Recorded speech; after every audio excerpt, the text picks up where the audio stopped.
బీసీలలో ఉన్నటువంటి మహిళలు ఇటీవల కాలంలో అంతో ఇంతో చదువుకుంటున్నారు, కానీ ఒకప్పుడు అది లేదు. ఈ జాడ్యాలు ఏవైతే ఉన్నాయో వీటి నుంచి విముక్తి చేయడం కోసం తెలంగాణ రాజ్యాధికార పార్టీ ప్రత్యేక కార్యాచరణ తీసుకుంటుంది.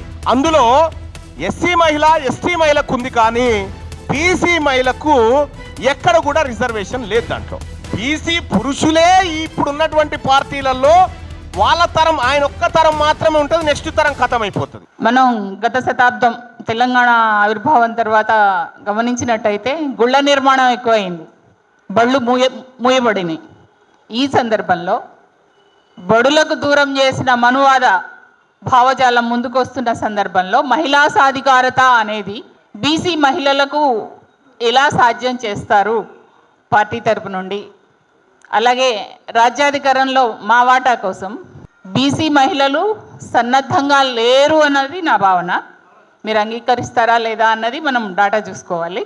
వాళ్ళను సన్నద్ధం చేయడం కోసం మా అధికారం మాకు ఇవ్వాలి అంటే, రాజ్యాధికారంలో వాటా కావాలి అంటే మమ్మల్ని ఒక పప్పెట్స్ లాగానో మరొకరి చేతిలో బొమ్మల్లాగా మేము అధికారం తీసుకొని మా భర్తలో మా సోదరులో ఎవరో నడిపించినట్టుగా కాకుండా మానసికంగా బానిసత్వం లేనటువంటి మహిళా సాధికారతను పార్టీ తరపు నుంచి ఎలా చేస్తారు? అలాగే దానికి అనుబంధం అనుకోండి, మహిళలపై జరుగుతున్న నేరాలను అరికట్టడం కోసం పార్టీ ఏ రకంగా చర్యలు తీసుకుంటుంది, నిర్ణయాలు తీసుకుంటుంది అన్నది ఆవేదనతో కూడిన ప్రశ్నలు కనిపిస్తూ ఉన్నాయి దీంట్లో.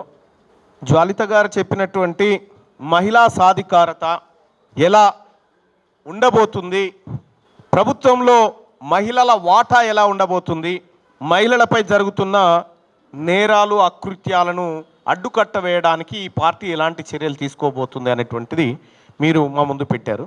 ఇక్కడ క్లియర్గా మన సమాజం పురుషాధిక్య సమాజం, మీ అందరికీ తెలిసినటువంటిదే. కానీ సమసమాజంగా మారాలి, అందరూ అవకాశాలు సమానంగా లింగభేదాలు లేకుండా పంచబడాలనేది నేను అనుకుంటున్నటువంటి మాట. ఇవాళ గుడుల నిర్మాణం గురించి మీరు చెప్పారు, బడులు కూల్చబడుతున్నాయి అనేటువంటి మాట చెప్పారు. అవి రెండు కళ్ళ ముందు చూస్తున్నటువంటి అంశాలు. అందుకే అంబేద్కర్ గారు మహిళల చదువు పైన చాలా కీలకమైనటువంటి మాటలు మాట్లాడారు. ఆయన మహిళలు చదువుకుంటే ఏం జరుగుతుందో ఆయన ఆ రోజే ఊహించాడు.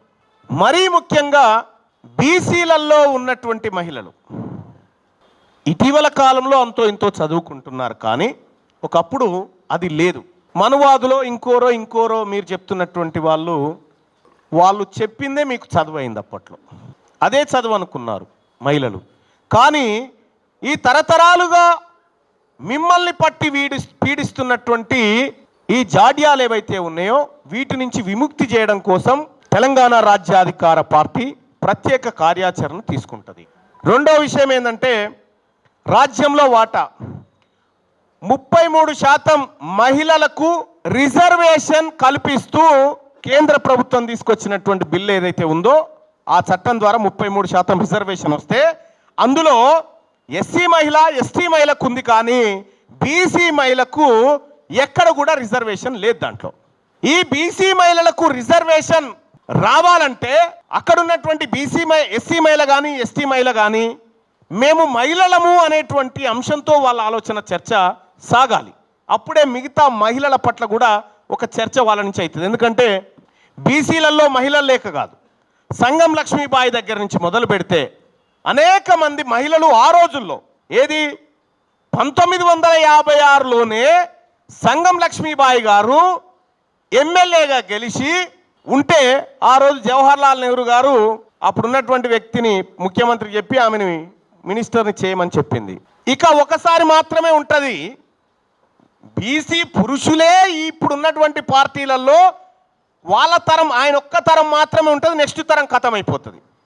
ఇక వాళ్ళ దగ్గరకు వచ్చేసరికి జానారెడ్డి గారు, ఆయన కొడుకు, ఆయన మనవడు, అట్లా పరంపర కొనసాగుతుంటుంది.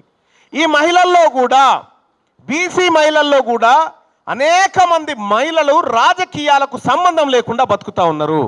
మా దగ్గర ఉన్నటువంటి యాక్షన్ ప్లాన్ ఒకటి సార్, ఇప్పుడు ఒక అద్భుతమైన నెట్వర్క్ రెడీ అయ్యిందంటే అది మహిళల దగ్గర రెడీ అయింది. ఎట్లా?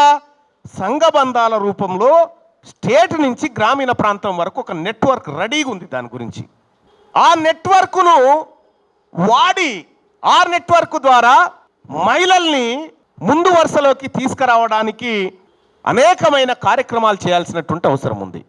కాబట్టి మహిళలకు వాటా విషయంలో అది రాజకీయంగా కానీ, అది ఆర్థికంగా కానీ, అది పారిశ్రామికంగా కానీ, ఇంకే రకంగానైనా బీసీలతో సమానమైనటువంటి వాటాను, అంటే పురుషులతో సమానమైనటువంటి వాటాను మా ఆడబిడ్డలకు కల్పించడానికి మాకు ఎలాంటి అభ్యంతరం కానీ శశబిషలు కానీ లేవు. రేపొద్దున ఈ తెలంగాణ రాజ్యాధికార పార్టీకి ఒక మహిళ కూడా అధ్యక్షురాలు కావచ్చు. అలాగే 33% కాదు, మా మహిళలకు కూడా సమానమైన సగభాగం దాంట్లో దక్కాలి.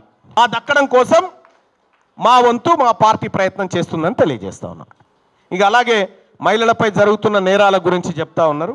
సో నిజంగా మహిళలకు అవగాహన కనుక పెరగగలిగితే చాలా వాటి నుంచి వాళ్ళు తప్పించుకోవచ్చు. సో అటువంటి కార్యక్రమాలు మన దగ్గర ఉన్నాయి, ఖచ్చితంగా చేస్తాం.